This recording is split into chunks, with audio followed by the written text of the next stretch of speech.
Kompetition als zweischneidiges Schwert. Ein positiver Effekt von Kompetition findet sich vor allem auf Motivation und Affekt, während sich für Kognition sogar eine Verschlechterung bei Zugabe von Kompetition zur Gamification feststellen lässt. Jedoch lässt sich diese Verschlechterung in einen Lernboost umwandeln, wenn zusätzlich noch Kooperationselemente beigefügt werden. Auf das erlernte Verhalten hat Kompetition jedoch keinen Effekt.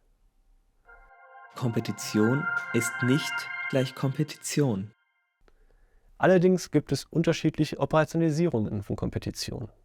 So kann die Herausforderung darin bestehen, eine eigene Bestmarke zu überbieten, virtuelle Mitspieler zu übertreffen, reale Mitspieler zu übertreffen oder schlicht schneller als eine bestimmte Zeitmarke zu sein. Ob Spielerinnen gegen sich selbst oder andere Spielerinnen antreten, zeigt dabei keinen Unterschied. Aufgrund der dünnen Studienlage wurde in dieser Meta-Analyse jedoch nicht zwischen kognitiven, affektiven und behavioralen Lernerfolgen differenziert, wobei die Mehrheit der Meta-Analyse zugrunde liegenden Untersuchungen sowohl den Einfluss auf kognitive als auch affektive Variablen untersuchten. Es bestehen also zwei Möglichkeiten: dass Kompetition hier schlicht keinen Effekt auf Motivation und Kognition hat, oder dass Kompetition einen der beiden Bereiche fördern und den anderen Bereich gleichermaßen schwächen kann.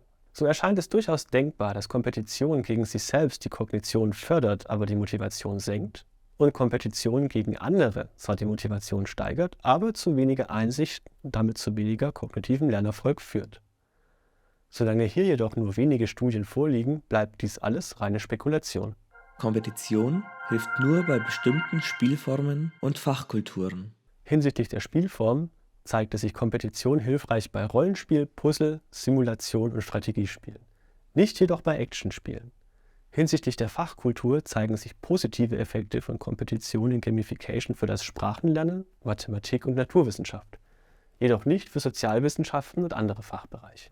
Dies entspricht einer in den Lernwissenschaften etablierten Unterteilung in gut strukturierte Lerngegenstände wie Sprachen und Mathematik, die aufgrund ihrer klaren Struktur eine adäquate Bestimmung des Lernerfolgs erlauben, und strukturarme Lerngegenstände, englisch Ill-Structured Topics, die häufig in Grundlagendiskussionen verstrickt sind, wie beispielsweise die Sozialwissenschaften, und deshalb keine adäquate Bestimmung des Lernerfolgs erlauben. Kompetition verliert im Erwachsenenalter an Bedeutung. Bezüglich des Alters der Lernenden verfliegt der positive Effekt von Kompetition im Lauf der College-Zeit und damit im Alter von 20 bis 25 Jahren. Bezogen auf das Studium lässt sich hieraus die Faustformel ableiten, dass Kompetition im Bachelorstudium wirkungsvoller sein dürfte als im Masterstudium. Kooperation braucht Kompetition zur Lernsteigerung. Hinsichtlich der Kooperation scheint nur dann eine Förderung des Lernerfolgs einzutreten, wenn diese mit Kompetition im Sinne einer Team-Competition gepaart wird. Die einfache Zugabe von Kooperation zu Gamification erzielte keine signifikanten Verbesserungen gegenüber Singleplayer-Gamification. Jedoch wird in bisherigen Studien nicht hinsichtlich der Art der Kollaboration unterschieden.